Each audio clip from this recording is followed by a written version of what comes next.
Avril 1979. Je vous propose de vous emmener sur mon premier engagement.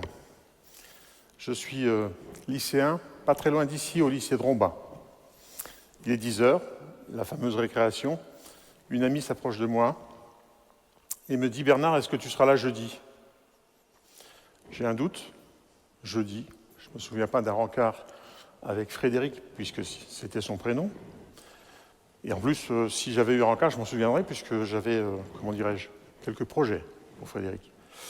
Et donc, elle voit que je doute et elle me dit jeudi à la manifestation pour l'emploi. Nous sommes en 79, je vous resitue un petit peu le contexte. Cette région, notre région, la Lorraine, a traversé entre les années 70 et 80 une crise économique, que dis-je, un séisme économique, puisqu'en un peu plus de 10 ans, nous allons perdre plus de 200 000 emplois. Entre les mines qui ont fermé, la sidérurgie qui dégraisse et tous les emplois induits, ce sont plus de 200 000 emplois qui vont disparaître sur à peine plus de 10 ans. Et donc, il y avait effectivement régulièrement des manifestations, des grèves et des mouvements. Et donc, je percute et je me dis, si tu veux, comme aurait dit Michel Blanc, avoir une ouverture, c'est le moment de montrer que tu partages les mêmes valeurs, les mêmes combats. Et je dis à Frédéric, bien sûr que je suis là jeudi, évidemment. Et donc, je me retrouve ce fameux jeudi dans la rue, à marcher, à crier des slogans et 6 km sous la pluie. Merci Frédéric. Et voilà mon premier engagement. Je sais ce que vous pensez. C'est pas très noble. Les raisons de cet engagement n'étaient pas exactement les bonnes. Je vous l'accorde, et même je l'assume. Mais c'était en tout cas un de mes premiers engagements. Mais pour vous parler d'engagement, je vais plutôt vous parler de quelqu'un d'autre, d'une femme, non plus de Frédéric, mais de Rosa, qui apparaît derrière moi. Il s'agit de Rosa Parks. Nous sommes là un petit peu plus loin encore, en 1955. Rosa Parks, on est en Alabama, à Montgomery, aux États-Unis. Rosa Parks monte dans un bus, s'assoit au 5e rang. À l'arrêt suivant, un homme monte dans ce même bus, vient se positionner devant Rosa et lui demande de lui céder sa place. Rosa refuse. À l'arrêt suivant, 2 policiers monteront dans le bus pour arrêter Rosa Parks. Elle sera jugée et condamnée pour cela. Quel était son crime? Elle était noire et l'homme qui voulait sa place était blanc. Il faut savoir qu'en 1955, nous sommes au milieu des lois de ségrégation raciale et aux États-Unis, à ce moment-là, il y a dans les bus une partie à l'avant pour hommes et femmes blanches, à l'arrière pour les noirs. Et quand la partie pour blanc est complète, les noirs doivent céder leur place. Mieux que ça, il était hors de question qu'un noir s'assoie à côté d'un blanc. Donc si la rangée était occupée et qu'un blanc voulait s'asseoir, c'est toute la rangée qui devait partir au fond du bus. C'était le cas ce jour-là. Rosa Parks n'imagine pas que sa résistance héroïque va chambouler les États-Unis et provoquer des mouvements. C'est ce fait divers-là qui va propulser quelqu'un qu'on a vu tout à l'heure, je ne savais pas que les images passeraient avant, mais qu'on a vu tout à l'heure, qui est le pasteur Martin Luther King. Le pasteur Martin Luther King va prendre le lead sur ce mouvement et provoquer tout ce que l'on sait aux États-Unis. On est en 1955, en 1963, il prononcera ce fameux discours que nous avons vu tout à l'heure à Washington, le I Have a Dream. En 1964, il sera prix Nobel de la paix. Et en 1968, il est assassiné, après un meeting à Memphis, devant son motel. Ce motel, aujourd'hui, a été rénové, remis en état, il n'est plus utilisé évidemment, c'est devenu un lieu de mémoire. Et à côté de ce motel, il y a un musée qui a été construit, The National Civil Rights Museum, qui raconte un petit peu l'histoire de ces lois de ségrégation et de la lutte contre cela de l'époque. Nous avons eu, avec mon épouse et des amis, l'occasion de visiter ce musée l'année dernière. Ça a été pour moi, probablement, un des musées qui m'a le plus retourné.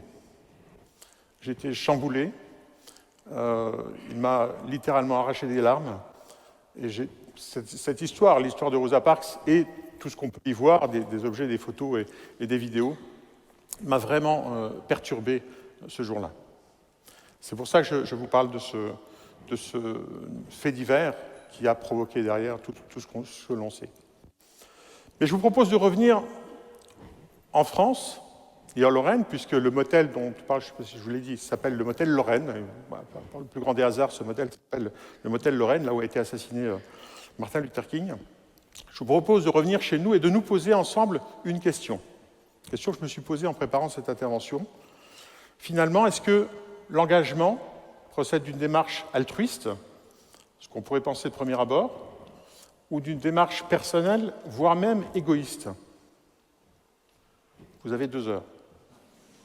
Non, on n'a pas le temps, mais je vais vous livrer ma réponse, qui n'est que ma réponse.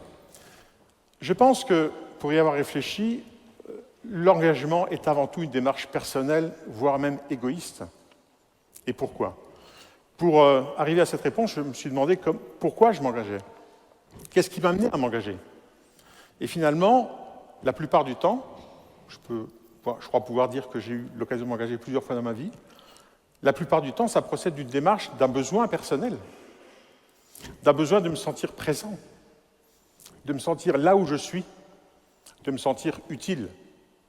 On dirait aujourd'hui, c'est un terme qu'on utilise souvent en matière de recrutement pour la nouvelle génération, un besoin de donner du sens à mon existence. Donc ce besoin, il est vital et c'est avant tout un besoin personnel, et je dirais même égoïste, il répond à un besoin personnel. Un autre exemple que je vous citais d'engagement que j'ai pu avoir dans ma vie, un petit peu plus glorieux que le premier que je vous ai donné, en 2016, je suis approché sur la région par un acteur économique du territoire qui me dit « On est en train de réunir des personnes sur sollicitation de la communauté de communes Rive de Moselle, vous me voyez venir, on veut créer un club entreprise, est-ce que tu ne veux pas nous rejoindre ?» L'aventure m'intéresse, c'est un territoire que je connais bien, et on se lance. Et pendant quelques mois, on travaille ensemble à une dizaine de chefs d'entreprise et d'acteurs engagés sur le territoire pour imaginer ce que un club entreprise qui n'existait pas jusque-là sur ce territoire. Et donc on se réunit plusieurs fois. Au mois d'avril 2017, il faut écrire les statuts, déposer les statuts et, bien sûr, comme toute association, déterminer un président, un secrétaire, un trésorier. Il se trouve que je fais à peu près l'unanimité, je serai le premier président de ce club entreprise. Mais quand on se lance dans une aventure comme celle-là, et dans un engagement de manière générale, c'est avant tout une prise de risque. J'ai presque envie de dire une recherche d'adrénaline, parce que là aussi, on se lançait dans une aventure sans savoir si véritablement il y avait une attente qui correspondait à ce qu'on proposait, sans savoir si véritablement ça allait fonctionner comme on le souhaitait. Et quand on s'engage et qu'on se lance dans ce type d'aventure, on se met à la lumière, forcément, donc avec le risque de ne pas plaire, voire d'être ridicule si véritablement c'est un échec. L'engagement est une prise de risque, et c'est, je crois, pour cela qu'on y va aussi. C'est un besoin. Ça n'étonnera personne, je ne suis pas très sportif, j'ai peur que ça se voit, mais c'est mon marathon à moi. Relever un défi, me relever un défi à moi-même, passer cette peur qu'on peut avoir quand on se lance dans une nouvelle aventure, le risque que ça peut présenter. L'engagement, c'est tout cela. Et c'est en cela que je dis que, effectivement, ça procède d'une démarche qui répond à un besoin personnel. Cet engagement dans le club, bien sûr, ce sont tous les risques dont je parle, ce sont l'anxiété, le stress qu'on peut avoir avant une soirée comme celle-ci, où on va devoir parler en public et espérer que tout ça fonctionne bien. C'est avant tout, bien sûr, un travail en équipe, mais il y a cette part de risque, cet inconnu, mais en revanche, et je pense que c'est pour ça aussi qu'on s'engage, il y a énormément de retours. J'ai pour habitude de dire que je pense avoir donné beaucoup à ce club, mais en même temps, j'ai reçu tellement plus, mais véritablement tellement plus en retour. De satisfaction, de contact, de plein de choses qui font que finalement, on se dit le jeu en valait la chandelle. Alors j'ai envie de vous dire ce soir, engagez-vous. Engagez-vous, mais faites-le quand même avec lucidité et après réflexion. Une étude sociologique très sérieuse a été faite par Richard Kistler, qui a défini la théorie de l'engagement. La théorie de l'engagement nous apprend que quand on s'engage, on met le doigt dans quelque chose qui va nous dépasser. L'engagement transforme. L'engagement vous transforme. C'est pour ça qu'il faut bien choisir l'engagement dans lequel on s'engage, dans le thème ou la cause dans laquelle on s'engage, parce que il faut que ça corresponde à vos valeurs, à qui vous êtes. Donc le choix est important, parce que sinon, effectivement, ça risque de vous emmener là où vous n'avez pas forcément naturellement envie d'aller.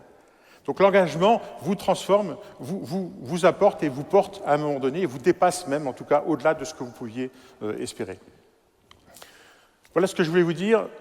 Engagez-vous. Je crois que les causes aujourd'hui ne manquent pas. On est dans un monde qui ne manque pas de sujets, d'inquiétudes environnementaux, économiques, sociétaux. Je crois qu'en ce moment, l'actualité nous montre tous les jours. Et donc, on a besoin de gens engagés pour affronter ces défis. On ne peut pas, en tout cas ça a toujours été mon cas, rester spectateur de la situation dans laquelle on est. On ne peut pas subir la situation dans laquelle on est. Il faut donc, à minimum, s'engager. Nul besoin d'être un héros. On ne s'appelle pas tous Rosa. Je n'ai pas du tout le sentiment d'être au niveau de Rosa ou de Martin Luther King, mais en même temps, chacun à son échelle, dans son environnement, on peut s'engager et apporter une pierre à l'édifice. Voilà ce que je voulais vous dire, le principal message que je voulais vous passer ce soir. Et je vais terminer par puisqu'on a parlé de Martin Luther King tout à l'heure, terminer par une citation de Martin Luther King qui apparaît là. « Croyez en vos rêves et ils se réaliseront peut-être. Croyez en vous et ils se réaliseront sûrement. Donc croyez en vous et engagez-vous. » Je terminerai par 2 petits points, si vous me le permettez. Je crois que je suis dans les temps, donc c'est parfait. J'avais peur d'être en retard. Le premier, c'est que pour s'engager, c'est une aventure humaine. On le fait rarement seul. C'est un travail de groupe. Mais au plus près de soi, à côté de soi, il faut un véritable soutien. J'ai eu la chance, pendant toutes ces années d'engagement, d'avoir à côté de moi une épouse, Véronique, qui a su comprendre et qui a compris qu'effectivement, c'était constitutif de mon équilibre. Et c'est indispensable, c'est l'occasion pour moi de la remercier et de lui rendre hommage.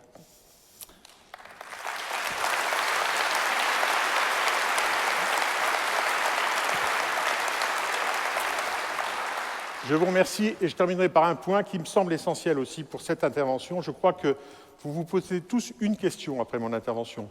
Je pense savoir deviner laquelle. Et d'ailleurs, Véronique se la pose aussi. En 1979, après cette manifestation, je le savais, je n'ai jamais réussi à conclure avec Frédéric. Merci. Bonne soirée.